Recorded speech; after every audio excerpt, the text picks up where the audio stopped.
pouco de férias, pode falar. Peraí, você ficou... Mano, tem que chegar. E aí, galera? Tá motivado, velho.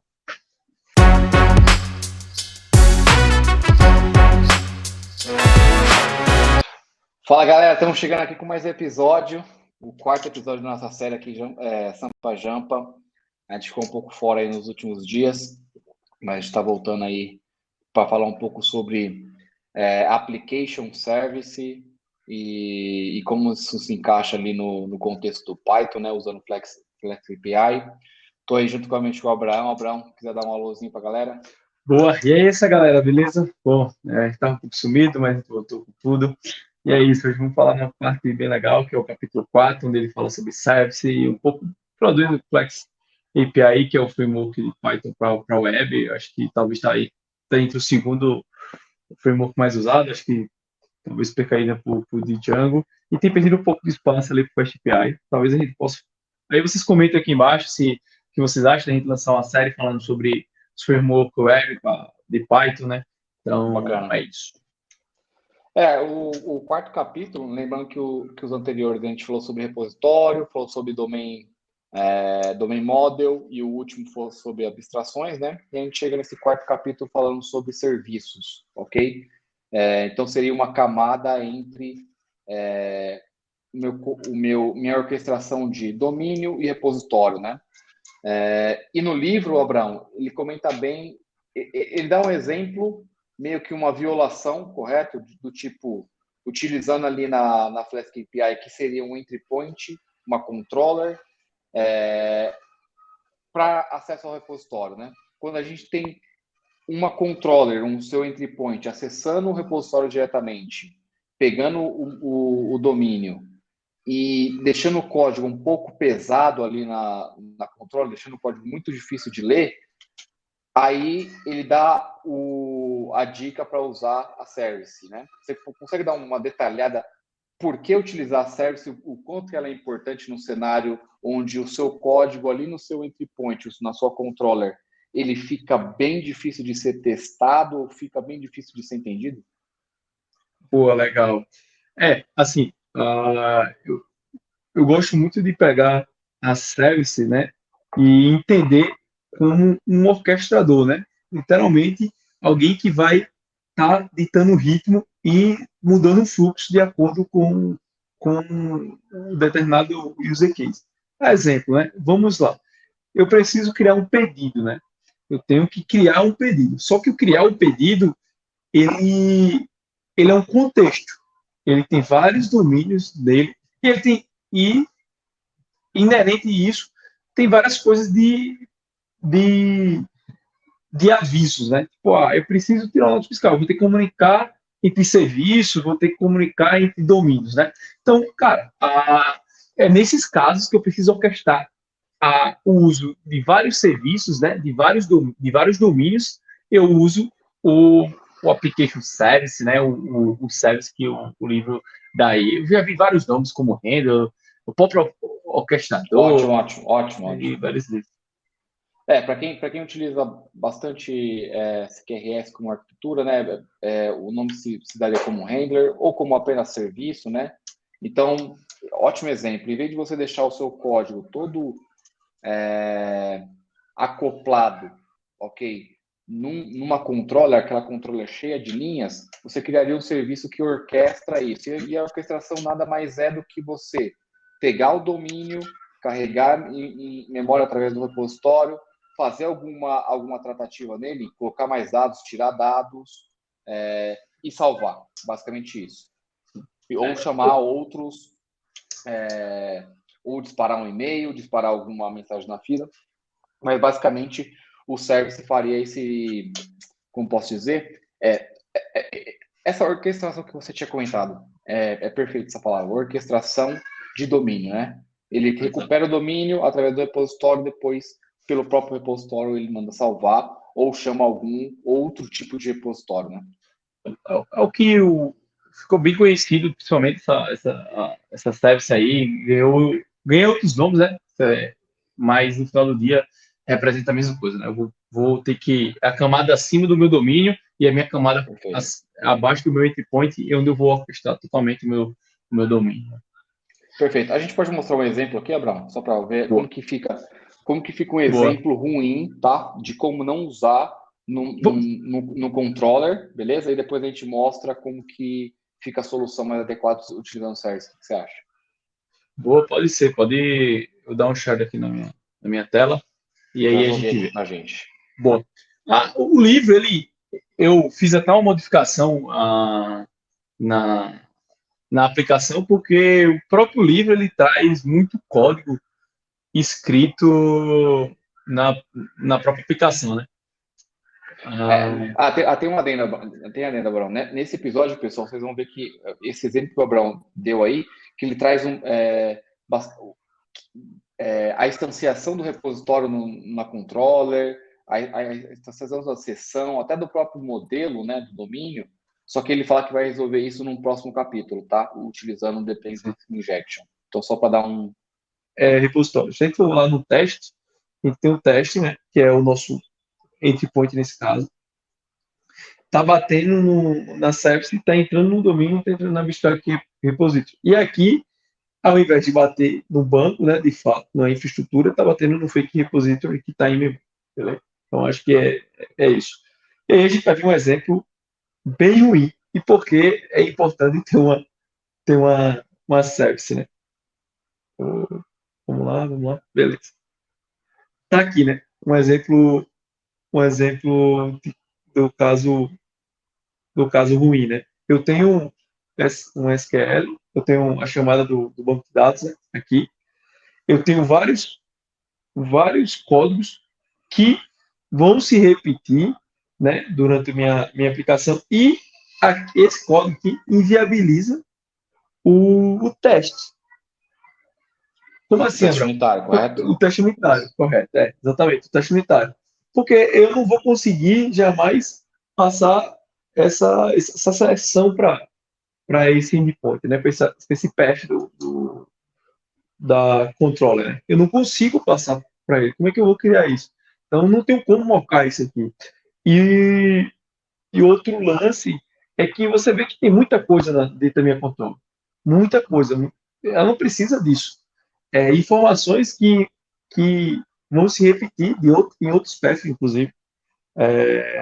E é isso. A ideia é a gente trabalhar de forma que a gente consiga abstrair esses códigos e deixe esse path mais limpo, né? Realmente necessário, que é pegar o request, fazer o mapeamento para o nosso domínio e levar para a base de dados, para o nosso output, né? Tipo, se é uma fila, se é um banco de dados, para o que seja aí no final do fluxo, beleza? Importante Então, falar ali volta ali um pouco, Abraão, que ele faz o seguinte, né?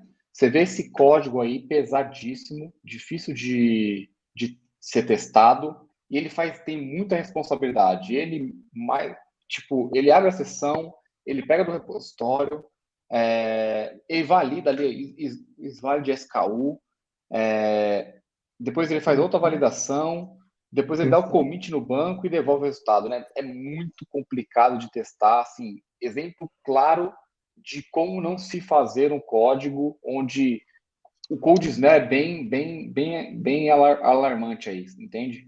Então, quando você tem esse cheiro, quando você está codando esse tipo de código, você vê que tá difícil de testar e você tem muitas responsabilidades por exemplo, nessa controller, alguma coisa está de errado, beleza?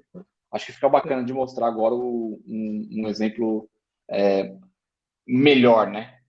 exato. Utilizando a service. E aí também mata um pouco daquele mito, né? Que fala, um código com um if, um método com um if, ele é ok. Ou mais de um if já não é ok. Cara, a gente vê aqui, tem um if, mano, basicamente, né? Mas tá ruim de ser entendido.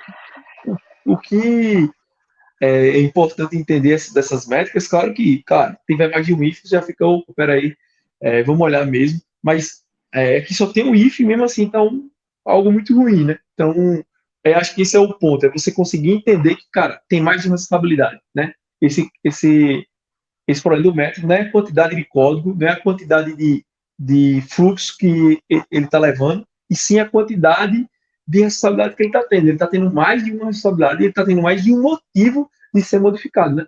Ele pode ser modificado. Se mudar o banco de dados, ele vai ser modificado. Se mudar o input, ele vai ser modificado. Se essa validação aqui de SKU for realmente necessário ser mudado, se a response desse método aqui mudar, por algum motivo, vai ter que ser necessário mudar. Então, sei lá, eu citei quatro motivos de mudar, beleza?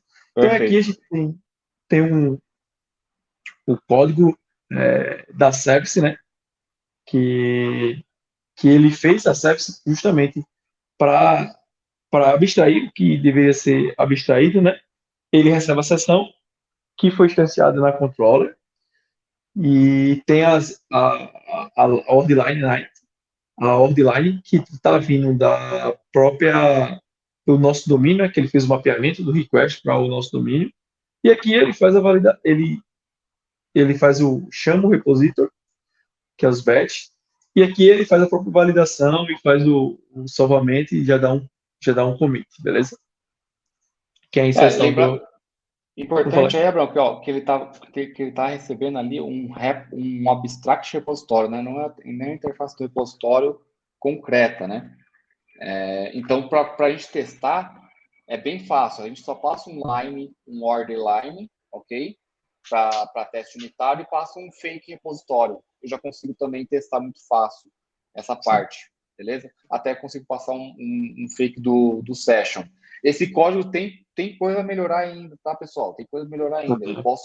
Eu posso instanciar esse repositório de uma outra forma, beleza? Mas ele já melhora. Acho que nos próximos capítulos a gente vai ver, principalmente gestão de dependência e Unity of Work. A gente vai abstrair bastante dessa parte, mas a gente já está melhorando um pouco do código que estava muito ruim na minha controller lá do Flask API. Eu já trouxe bastante responsabilidade para o meu serviço e já consigo testar unitariamente aquela locação, né? Daquele ordem lines ali. Perfeito? Isso, exatamente. Se a gente for ver, nossa controller, ela tinha essa cara aqui, né? Que, se a gente for ver, tem poucas linhas de código e tá bem aceitável para um método, né? Agora a gente diminuiu as linhas de código, mas acima de tudo a gente diminuiu a responsabilidade que ele tem. Claro que ainda ele instancia a section aqui, assim que ele instancia repository, mas ficou mais enxuto. Aquelas validações e esse try, esse exception aqui, a gente também consegue abstrair, como o Walter falou, vai ter essa parte de repository, vai ter nos próximos capítulos algo que Que a gente vai abstrair abstraia. também. Então vai ficar melhor ainda assim. Porque a ideia é que o controller, os melhores, eu digo que o controller de Web API, ele deve realmente pegar a seu request, transformar na entidade de entrada da service, que necessariamente nem sempre é o domínio, pode ser algo intermediário, e aí a gente pode até discutir sobre isso, essa entidade de entrada aí, e pronto, é isso que deve se receber, e aí fazer esse return de sucesso ou insucesso. Esse try, esse exception aqui deveria estar dentro do handler de erro, enfim, é isso que a gente vai ver em outros capítulos posteriores, beleza? Mas essa ideia, tipo, a gente pegou um código extremamente massivo, que é esse aqui, com mudança de fluxo e mudança de contexto até para um código que a gente colocou a service, está bem mais fácil de ser entendido, beleza? E deixou a nossa controle bastante enxuta. Se a gente tiver, aí, por que também fazer isso? Caso a gente tenha outro tipo de entrada que não seja mais HTTP, né? Se não seja via um endpoint aí, post ali, um SPI. A gente quer outra forma de fazer essa mesma coisa. Vamos pegar um exemplo. Eu quero que seja trigado não pelo HTTP, seja trigado por um evento. Eu quero colocar essa mesma regra. Aí eu vou ter que pegar esse código e escrever tudo de novo. Não, na real, eu consigo esse código aqui, né? Todo esse código precisa de validação, tal. Eu vou ter que colocar lá? Não. Eu vou pegar o código desse código, que é esse allocate aqui, e levar para lá. E trabalhar em cima dele. Porque, com certeza, a minha fila, né? Ela não vai precisar saber se trigada pela fila, né? Pelo esse work aí, ele não vai ter que trabalhar com os verbos HTTP. Não faz sentido nesse contexto, né? E Ele está totalmente desacoplado isso aí. Exatamente. exatamente. Então eu consigo replicar essa mesma lógica de negócio aqui, né? Dentro de um método e eu consigo só chamar uma linha. E outra coisa, se mudar a regra de negócio, essa validação de SKU seja totalmente diferente agora, eu só mudei em um canto, entendeu? E está abstraído pelo método allocate. Então, esses Sim. são os benefícios, né? É importante falar ali que não posso disparar evento de status HTTP na minha service, né? Eu não Sim. posso disparar ali aquele return 200 ali ou 400. Só faz sentido no contexto da controller, beleza? É fato isso, porque a minha service ela é usada para a gente conseguir reutilizar em outros cantos, né? Seja em Isso. outro entry point ou até numa outra service, entende? Porque posso fazer uma abstração ali. Eu posso ter um outro fluxo que eu faça, além de alocar, faça alguma outra coisa, entende? Então, Eu, basicamente, não misture contextos diferentes, né? HTTP fica no Flask ali e a service cuida regra de negócio e orquestração. e aí tem sempre uma dúvida, né? Eu tenho uma service, eu posso chamar outra service? Cara, o ideal é que não, né? Mas aí depende, né, sempre do seu contexto e tudo mais.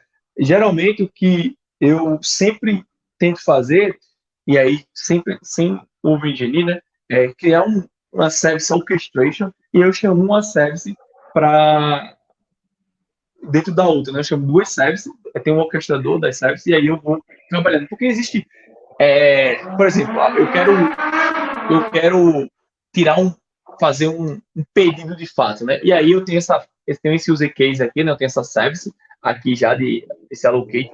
E aí eu preciso mandar mensagem, eu preciso é, enviar mensagem de sucesso pro meu cliente, eu preciso bater no gateway de pagamento. Então, tem vários use cases aí, e aí eu crio um orquestrador para aquele use case de criar um pedido e aglomero várias services também. Mas, sei lá, eu só tenho aqui nesse caso, eu quero mandar um e-mail aqui, falo, mano, não precisa eu criar um orquestrador, é só uma service, e aí eu chamo aqui mesmo dentro dessa própria service e faço.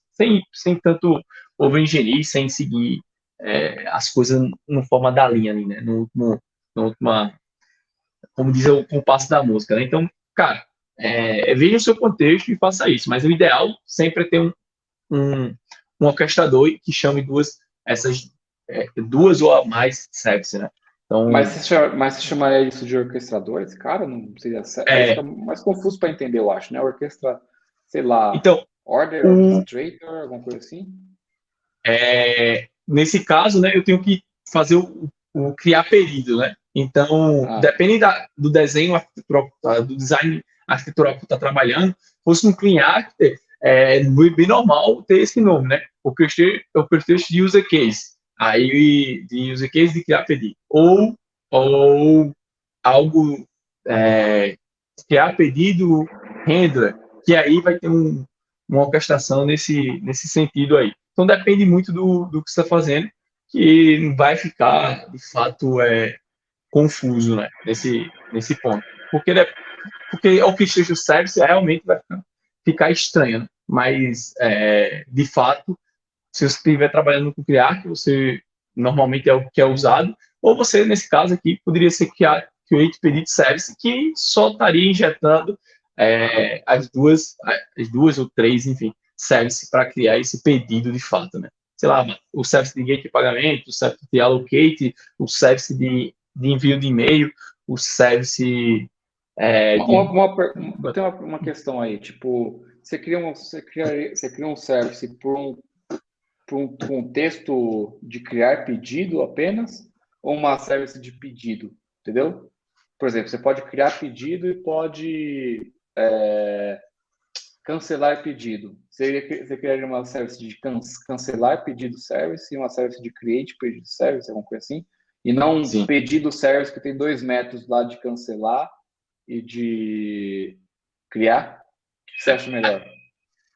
Aí eu vou usar a carta mágica, né? Sempre depende, né? Depende do como tá o teu design cultural. Eu, olhando para o Clean, que é, é a que eu mais usei, com certeza eu iria de dois, classes totalmente distintas, né? Uma de criar pedido e uma de cancelar pedido. Porque aquela classe, a service ali, deveria, de fato, ter a, apenas um motivo de existir, né? E também um motivo de se alterar. Mas eu já vi também pessoas usando pedido service e trabalhando por 2 métodos. Eu, particularmente, não gosto muito disso, mas nesse caso aqui, talvez faça sentido, mas eu ainda assim julgo que eu criaria dois files diferentes, principalmente porque tá na cara ali a classe e o método para isso, né? E o método seria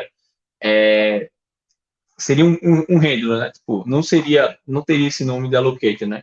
Todos os métodos da server teria um handler, tem algo nessa linha, né? Então, eu iria nessa ideia. Mas, se você não está trabalhando com clean, e aí eu já vi também, eu tenho um, uma service de tipo pedidos, service, e aí eu tenho vários métodos para isso. E é só questão de, de design para a tua aplicação, né? Mas eu gosto e bastante de separar o files, e mesmo que fique vários arquivos, né?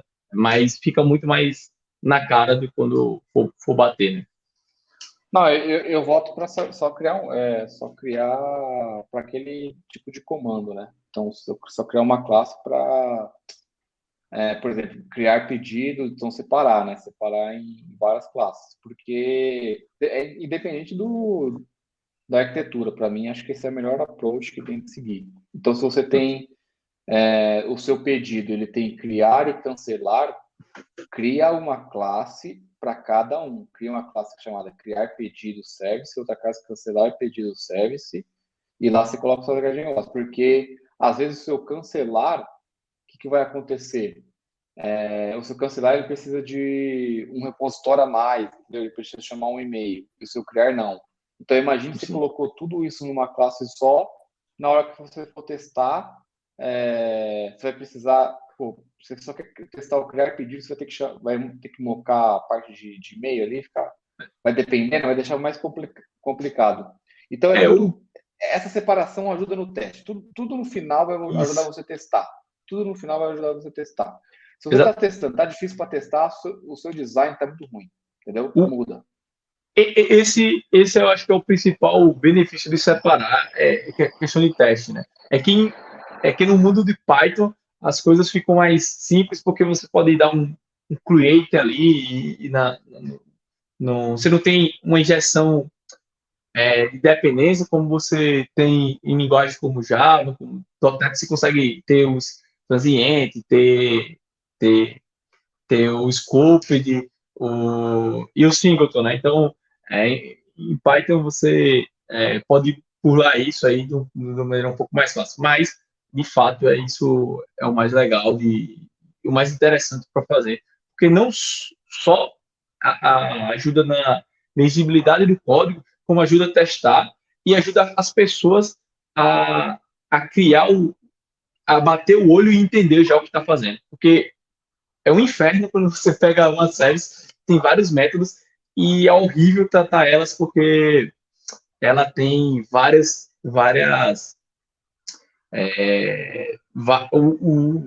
O construtor tá gigante. Cara, é horrível quando você pega aquilo ali. Caramba, quanta coisa ali, você fica, meu Deus, tô cansado. E outra coisa é a questão de performance também, né? Se tu tem vários, várias injeções ali, tá fazendo DI de várias services, várias classes ali no teu construtor, então tá chamando mais métodos, tá alocando mais memória, enfim, então vai ficar tudo mais lento, né? E aí, dependendo do padrão que tu também tá usando, se for CQRS, tu vai ter que separar, se for em termos de código, né?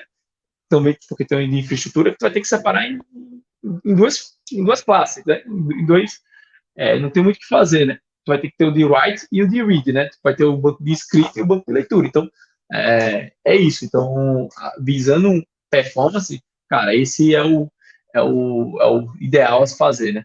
Principalmente em outros tipos de linguagem. Mas existe uma confusão, Walter, que basicamente eu lidei muito.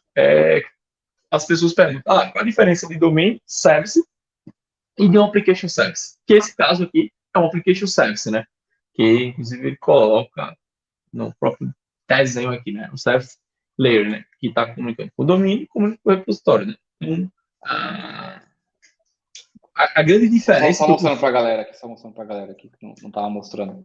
Ah, Então, basicamente, você fala que a gente está só comentando de application service. Só para o pessoal ter uma ideia, né? Tudo é service, né? A gente fala muito service. Esse service que a gente está apresentando, ele pode ser conhecido também como handlers, mas a gente está falando de application service, né? Então, veio na sua cabeça application service é o orquestrador, né? Mas isso. também a gente tem o domain service, que é o serviço de domínio. E aí, qual que é a diferença de cada um ali, saca? E quando Boa. utilizar cada um? Total, legal. Isso aqui era como era antes, né? A gente não tinha essas séries, a gente estava batendo diretamente no nosso teste, e no caso que se tivesse o Flash, estaria batendo diretamente, né? Mas agora a gente, essa nova camada aumentou a complexidade, mas também aumentou a abstração e aumentou o nível de legibilidade e questão de teste, né? Aí a diferença, voltando um pouco para essa diferença que o Walter perguntou sobre o Domain Service e o Application Service, cara, Domain Service, ele, como o nome já diz, cara, ele está o quê? Focado no domínio. Ele o domínio é o quê? É o nosso aglomerado de entidades, né? Então ele mantém a lógica do domínio, né? Então, se eu tenho uma order, e aí eu tenho um line items e eu preciso, digamos que eu preciso salvar essa cada line item em uma tabela, né? E eu preciso salvar essa ordem. Cara, eu colocaria isso dentro de um domain service, porque isso está trabalhando dentro daquele domínio, beleza? Mas no caso de criar uma ordem, né? Eu tenho que lidar com vários outros domínios que não necessariamente tem outra camada de infraestrutura, tem outra parte, não está necessariamente dentro do domínio de ordem, né? E-mail. Dá um exemplo aí, e-mail aí. Pronto, criar o pedido. Eu tenho que lançar um e-mail. Eu tenho que bater em um operador logístico ali para saber calcular o frete. Eu preciso bater no gateway de pagamento. Cara, nada disso está dentro do domínio de, no domínio service, né? Tipo, cara, tá no domínio não está no domínio de ordem. Então, eu preciso orquestrar isso aqui. O que é que eu vou criar? Um service layer, um application service, né? Então, essa é a diferença. Se eu tenho que lidar com mais de um domínio, eu vou para o application service. Eu tenho que usar um domínio, aí eu vou para o domain service. Isso, basicamente, a diferença. E by default... Por que eu uso o domain service e não o próprio domínio? Legal. Sabe? É porque o domínio, no final do dia, ele é a camada mais core do nosso sistema, né? Então, ele não tem que ter dependência nenhuma com qualquer caso de infraestrutura. Já o domain service, ele tem conectividade com infraestrutura, né? Porque, lembrando, esse domínio, eu posso carregar ele para N lugares. Existem lugares que trabalham com domínio dentro de uma lib. Então, eu consigo... eu vou ter que modificar o domínio, eu vou ter que abrir esse repositório, baixar, mexer no domínio e subir. Porque esse domínio é compartilhado para N aplicação. E as aplicações são distintas. Então, eu uso o domínio como uma lib. Isso já vi. Então, cara, é totalmente separado. Eu não posso... o domínio não deveria depender de nenhum meu externo, né, nenhuma lib fora da linguagem, né? Isso tem controvérsia, mas domínio puro ali é isso. E jamais eu tenho que depender de infraestrutura. Isso é meio que senso de todo mundo. Jamais vou chamar um repositório dentro do meu domínio. O domain service sim, né? E o domain service, exatamente, o domain service eu vou lá e chamo. Mas o que eu chamo é o quê? É a representatividade do meu domínio, da infraestrutura, que é o quê? Que é a minha interface, né? No caso aqui é a classe abstrata no Python.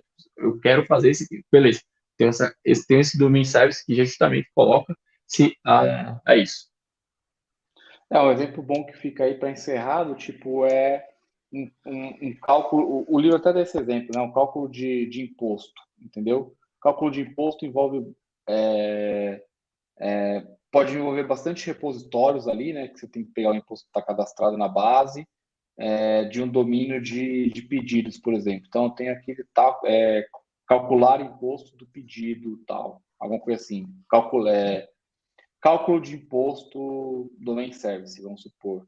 Eu já preciso pegar ali, através do meu repositório, algumas informações para calcular o imposto, passando um domínio como parâmetro, né? Nessa parte aí eu tenho que pode ser reutilizada, mas é bem focado como domain service, não tem nenhuma orquestração, assim, sabe? Sim. Ele só vai retornar ali o imposto calculado. Agora, o meu application service, ele vai tanto carregar o domínio do repositório, fazer alguma modificação e depois salvar de novo e retornar para uma controller, para algum entry point, né? Então, acho que Isso. ficou bem claro aí o exemplo que o Abrão passou. Exatamente, essa é a grande diferença, né? Então, se você tem que lidar com outro domínio, né? Eu tenho que lidar com outro tipo de outro tipo de repositório também, tá ali, o repositório de outro domínio, cara, matou, esquece, eu vou para um application service. Ah, não, tá dentro do meu domínio, beleza, eu consigo criar. E aí é importante se dizer, né, que você não vai, o domain service, ele não vai estar aqui dentro ele não vai ser uma service layer, ele vai estar dentro de uma camada, ele vai estar dentro dessa camada de domínio aqui, entendeu? Então, Isso é aí, isso. perfeito, perfeito, perfeito. E aí, pessoal, nos próximos episódios a gente vai falar um pouco sobre DI, que é, né, injeção de dependência, principalmente no Python, né? E Unity of Work, que a gente vai melhorar esse código que ficou um pouco ruim ainda na controller, né? Vocês podem reparar ali que ele tinha o código ainda de instanciação do repositório, instanciação da session, dava um session commit. A gente vai, nos próximos episódios, vai contar um pouco de como a gente abstrai isso para melhorar o código, principalmente da application service, beleza? Tranquilo? Isso, exatamente. Abraão, E aí a gente vai dar esse improve aí. E também a gente espera que vocês comentem, né? Falem alguma coisa que vocês queiram ver, que a gente pode, inclusive, criar uma nova série também, que não dependa só desse livro, né? Então comenta aí, sim, compartilha, dá feedback para a gente vai, já colocou vai como melhorar. missão para criar a apresentação, né? A gente está compartilhando mais a tela, está trazendo o contexto do livro, porque justamente nada melhor a gente está falando sobre o livro, nada melhor do que a gente é, mostrar o exemplo do livro, né? Então, é isso a nossa ideia. Então, compartilha e comenta, e a gente quer muita participação de vocês, beleza? Tamo junto, galera. Até a próxima. Obrigadão, Abraão, por mais Valeu, uma companhia galerinha. aí. Um Valeu, hein? abraço. É nóis. Tchau, tchau.